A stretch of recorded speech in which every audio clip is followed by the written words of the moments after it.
నమస్తే. ఈరోజు మనము టీనేజర్స్‌లో ఉండే ఒక ప్రాబ్లమ్ గురించి మాట్లాడుకుందాం. అదేంటంటే పెయిన్‌ఫుల్ పీరియడ్స్. మెడికల్ టర్మినాలజీలో దీన్ని డిస్మెనోరియా అంటారు. డిస్మెనోరియా అంటే పీరియడ్స్ వచ్చిన టైంలో వాళ్ళకి సివియర్‌గా పొత్తి కడుపు నొప్పి రావడము, బ్యాక్ పెయిన్ రావడము, ఒక్కొక్కసారి ఏంటంటే వామిటింగ్స్ అవ్వడం, ఒక్కొక్కసారి ఫెయింట్ అయిపోవడం కూడా జరుగుతుంది. అయితే ఈ అంటే ఈ డిస్మెనోరియాలో 2 రకాలున్నాయి. ఒకటేంటంటే primary dysmenorrhoea and secondary dysmenorrhoea. Primary dysmenorrhoea అంటే ఈ పెయిన్‌ఫుల్ పీరియడ్ అనేది టీనేజర్స్‌లో ఉంటుందనమాట. అంటే అన్‌మ్యారీడ్ గర్ల్స్‌లో వాళ్ళు మెచ్యూర్ అయినప్పటి నుంచి కంటిన్యూగా అవుతూనే ఉంటుంది. హ్మ్. దీనికి అండర్‌లైన్ కాజ్ అనేది ఏది లేదు. ఇది యాక్చువల్‌గా న్యాచురల్ థింగ్. బట్ దాని సివియారిటీని బట్టి మనం దాన్ని డిసీజ్‌గా కన్సిడర్ చేస్తున్నాం. అయితే ఈ ఎందుకొస్తుంది? ఈ ప్రైమరీ డిస్మెనోరియా అనేది ఎందుకొస్తుందంటే, యుటరైన్ లైనింగ్ అయిన ఎండోమెట్రియం ప్రోస్టాగ్లాండిన్ కెమికల్‌ని రిలీజ్ చేస్తుందనమాట. అది రిలీజ్ చేసినప్పుడు ఏంటంటే కాంట్రాక్షన్స్, యుటరైన్ కాంట్రాక్షన్స్ అనేవి న్యాచురల్‌గా జరుగుతాయి. కాకపోతే అది ఎక్కువ మోతాదులో రిలీజ్ చేసినప్పుడు ఆ కాంట్రాక్షన్స్ అని సివియర్‌గా అవ్వడం వల్ల వీళ్ళకి పెయిన్ ఎక్కువ ఉంటుంది.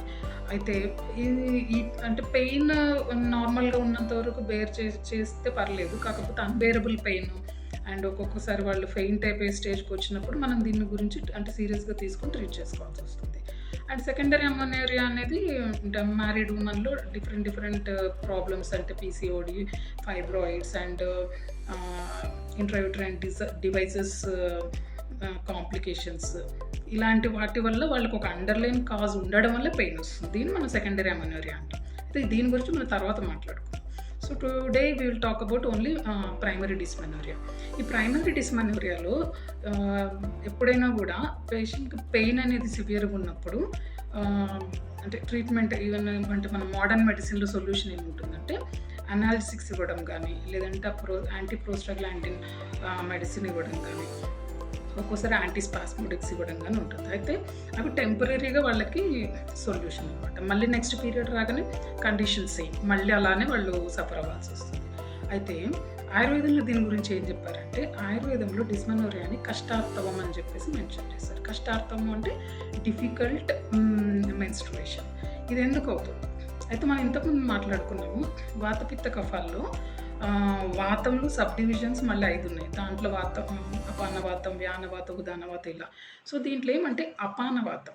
అపానవాతం అనేది ఎప్పుడైనా కూడా డౌన్‌వర్డ్ మూవ్‌మెంట్‌కి అంటే అది డౌన్‌వర్డ్ మూవ్‌మెంట్ అయితే ఏదైతే ఉందో defecation, urination and even menstruation ఈ అన్ని థింగ్స్ కూడా అపానవాతం యొక్క ఫంక్షన్ అనమాట. అది ప్రాపర్‌గా ఫంక్షన్ చేసినప్పుడే మనకి ఇవన్నీ కూడా ప్రాపర్‌గా జరుగుతుంటాయి. అయితే ఇప్పుడు మెన్స్ట్రుయేషన్‌లో ఈ పెయిన్ ఎందుకొస్తుందంటే, ఈ అపానవాతం అనేది డౌన్‌వర్డ్ మూవ్‌మెంట్ సరిగ్గా ఉండదు.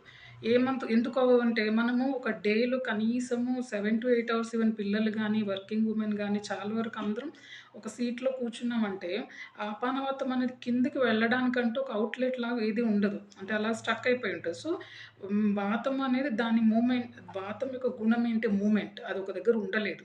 మనం ఎప్పుడైతే దాన్ని డౌన్‌వర్డ్ మూవ్‌మెంట్ అరెస్ట్ చేసామో, అది ఆటోమేటిక్‌గా అప్‌వర్డ్ మూవ్‌మెంట్ స్టార్ట్ చేస్తుంది. సో, అది పైకి ట్రావెల్ చేయడం మొదలుపెడుతుంది. అట్లా చేసి అవన్నీ స్రోతస్సులను అడ్డగించేస్తుంది. అప్పుడేమవుతుందంటే, ఎప్పుడైనా కూడా మెన్‌స్ట్రువల్ బ్లీడ్ అనేది చాలా కష్టంగా వస్తుందనమాట. చాలా పెయిన్ తోటి కూడి. అయితే ఇప్పుడు మనం ఏం చేయాలంటే, ట్రీట్మెంట్ పార్ట్ లోపల మనం దీన్ని తీసుకున్నప్పుడు, అపానవాతాన్ని మనము డౌన్‌వర్డ్ మూవ్‌మెంట్‌ని ఎంకరేజ్ చేసేటప్పుడు వాతానులోమన అంటారనమాట.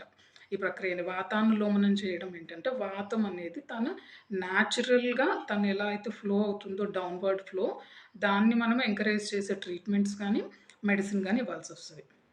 అయితే దీనిలో మనం ఏం చేయగలుగుతాము? ఒకటి ఎప్పుడైనా కూడా పేషెంట్ వచ్చినప్పుడు వాళ్ళకి కొన్ని ఆయుర్వేదంలో మనకి ఇలాంటి ప్రాబ్లమ్స్ కోసం చెప్పకుండా కొన్ని మెడిసిన్స్ ఏంటంటే అశోకరిష్ట, శతావరి ఇలాంటి మెడిసిన్స్ మనం ప్రిస్క్రైబ్ చేస్తాం. ఒక్కొక్కసారి కండిషన్ సివియర్‌గా ఉన్నప్పుడు ఉత్తర వస్తి గానీ, లేదంటే వస్తి గానీ ఇవ్వాల్సొస్తుందనమాట. ఈ వస్తి అంటే ఏంటి? మనము ఏదైనా ఒక మెడిసిన్‌ని అంటే వాతాంలో మనం చేయగలిగే ఒక ఆయిల్స్ గానీ, కషాయాలు గానీ యూటరస్‌లోకి పంపించడం అనమాట. ఇది అక్కడికి వెళ్ళి దాన్ని ఏదైతే వాతం ఇంబాలెన్స్ అయిందో దాన్ని బ్యాలెన్స్ చేసి అది నార్మల్ స్టేట్‌కి వచ్చేటట్టు చేయగలుగుతుంది. ఇది మనకేంటంటే ఒక ఎక్స్‌పర్ట్ డాక్టర్స్‌ని అప్రోచ్ అయ్యి వాళ్ళ సూపర్విజన్‌లో తీసుకోవాల్సొస్తుంది. ఒకవేళ ఇవేమీ మీకు అవైలబుల్‌గా లేవు. మీ ఇంట్లో ఎవరో ఒక పాప ఈ పెయిన్ తోటి బాగా సఫర్ అవుతుంది. ఇమ్మీడియేట్ యాక్షన్ తీసుకోవాలి. దానికి మీరు ఏం చేయగలరు? దీనికి ఒక సొల్యూషన్ నేను చెప్తాను. ఇంట్లో ఒకవేళ మీ దగ్గర ఒక సోంపు చాలా వరకు అది ఇంట్లో ఉంటుంది. ఒక 2 టీ స్పూన్స్ సోంపు ఒక ఫుల్ గ్లాస్ వాటర్‌లో తీసుకొని, హాఫ్ గ్లాస్ అయ్యే వరకు దాన్ని బాగా మరిగించండి. మరిగించిన తర్వాత దాన్ని ఫిల్టర్ చేసి, కొంచెం ల్యూకామ్‌గా ఉన్నప్పుడు ఇవ్వండి. ఇది ఎలా పనిచేస్తుందంటే, సోంపుకి ఇప్పుడు మన అంటే ఆయుర్వేదం ప్రకారము ప్రతి మెడిసిన్‌కి, ప్రతి ఫుడ్‌కి ఒక గుణం ఉంటుందనమాట. ఆ గుణంని ఫాలో అయ్యి మేము ఏ డిసీజ్‌కి ఏ మెడిసిన్ ఇవ్వాలనేది మేము డిసైడ్ అవుతాం. అయితే దీంట్లో ఏంటంటే సోంపుకి వేదనా స్థాపనం అనే ఒక గుణం ఉంది. అంటే వేదనా స్థాపనం అంటే అనాల్జెసిక్‌గా పనిచేస్తది. అంటే పెయిన్ రెడ్యూస్ చేస్తది. సో, ఇమ్మీడియేట్‌గా పెయిన్ రిలీఫ్ అవుతుందనమాట. ఇంకొకటేంటంటే దీన్ని వాతపిత్త కఫాల్లో ఈ సోంపనేది కఫము అండ్ వాతాన్ని బ్యాలెన్స్ చేయడానికి ఉపయోగపడుతుంది. సో, ఇది వాతాన్ని బ్యాలెన్స్ చేసినప్పుడు ఆటోమేటిక్‌గా మన వాతానులోమనం జరిగేసి పెయిన్ అనేది ఈజ్ అవుతుందనమాట. కాబట్టి మీరు ఇమ్మీడియేట్ సొల్యూషన్ కావాలనుకుంటే ఇది మీరు చేసుకోవచ్చు. ఒకవేళ ఇది తీసుకున్న తర్వాత గూడా ఎలాంటి రిజల్ట్ లేదు. స్టిల్ అంటే ఇంకా అది పెయిన్ అలాగే ఉంది అనుకుంటే మీరు ఎవరైనా నియర్ బై ఆయుర్వేదిక్ ఫిజిషియన్‌ని కలిసి వాళ్ళేంటంటే అష్టవిధ పరీక్ష అని ఒక 8 ఫోల్డ్ టెస్ట్ అంటారనమాట. దాంట్లో ఏ దోషమైతే ఎక్కువ ఇన్వాల్వ్ అయిందో ఈ కండిషన్‌లో అండ్ వాళ్ళ దేహ ప్రకృతిని కూడా వాళ్ళు కన్సిడర్ చేసుకొని మీకు ఒక సేఫ్ ట్రీట్మెంట్ అనేది వాళ్ళు ప్రొవైడ్ చేస్తారు. సో, ఇంకేదన్నా డౌట్స్ ఉన్నప్పుడు స్క్రీన్ మీద ఉన్న నంబర్‌కి మీరు మెసేజ్ చేయొచ్చు. And Saturdays you can call directly.